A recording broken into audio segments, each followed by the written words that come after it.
আল্লাহ আল্লাহ আল্লাহ আল্লাহ আল্লাহ আল্লাহ আল্লাহ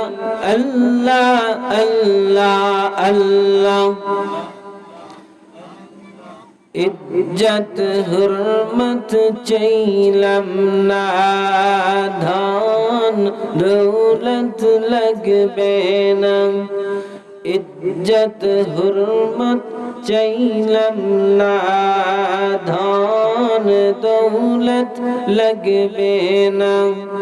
তোমার দিদার নসিব করো তোমার হাবিবের দিদার নসিব করো এই তো শুধুই কামনা আল্লাহ আল্লাহ